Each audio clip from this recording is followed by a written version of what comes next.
everyone, so this is the summary of the poem Night of the Scorpion by Nissim Ezekiel. So these are the important points. This poem was published in the book The Exact Name in 1965. This poem is written in free verse. In this poem, the speaker talks about a childhood incident that he is not able to forget. The poem exposes the superstitions of Indian society at a time when the speaker's mother was stung by a scorpion. So, this is the text of the poem.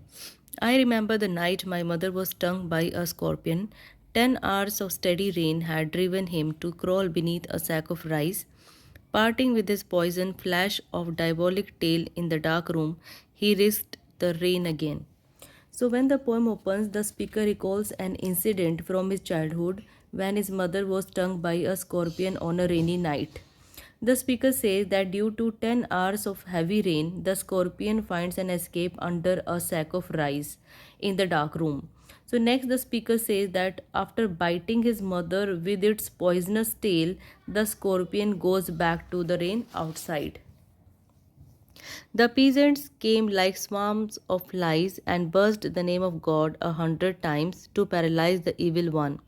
With candles and with lanterns, throwing giant scorpion shadows on the mud baked walls, they searched for him. He was not found. They clicked their tongues. With every movement that the scorpion made, his poison moved in mother's blood, they said.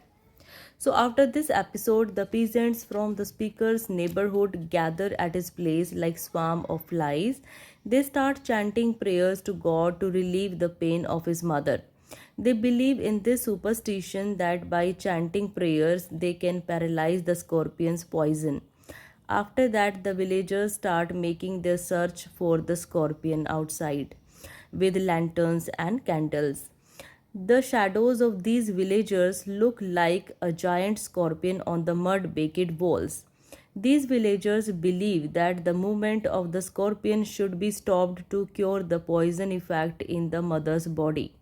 The speaker knows that the villagers are superstitious, but he can't do anything about it.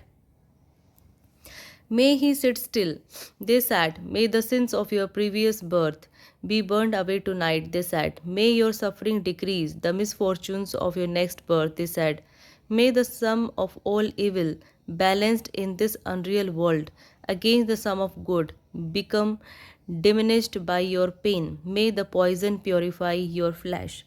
So, in these lines, speaker says that when these villagers get failed to find the scorpion, then they start giving their own interpretations on the entire matter.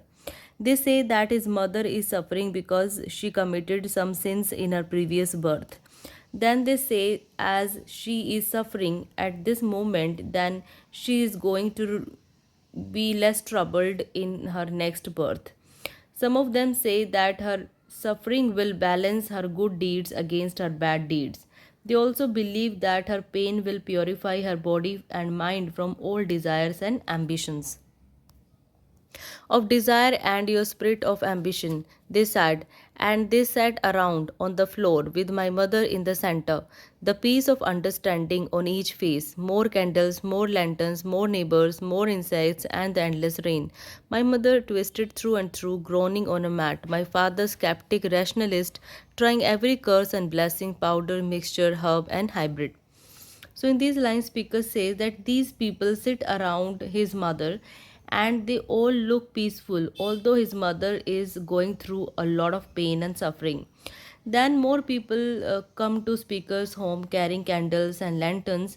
The speaker's mother is crying in pain and twisting on the mat, but nobody is concerned about her pain and suffering except the speaker's father, who is a skeptic and rational person. So, speaker's father tries everything to cure her pain. He uses powder, mixture, herbs, hybrids to relieve her from the sting. He even poured a little paraffin upon the bitten toe and put a match to it. I watched the flame feeding on my mother. I watched the holy man perform his rites to tame the poison with an incantation. After 20 hours, it lost its sting. My mother only said, "Thank God the scorpion picked on me and spared my children." So, in these lines, speaker says that the speaker's father even pours a little paraffin on the sting and lights it with fire. Then speaker can see the fire, intensifying his mother's suffering and pain. So a holy man also performs certain rites and rituals to lessen the effect of the poison in the mother's body. So finally, after 20 hours of intense pain, the mother recovers. When she recovers her consciousness, then she doesn't see how much she has suffered, but she thanks God that the scorpion didn't bite her children and that the scorpion spared her children. So that shows her care and love for her children. And here the poem ends.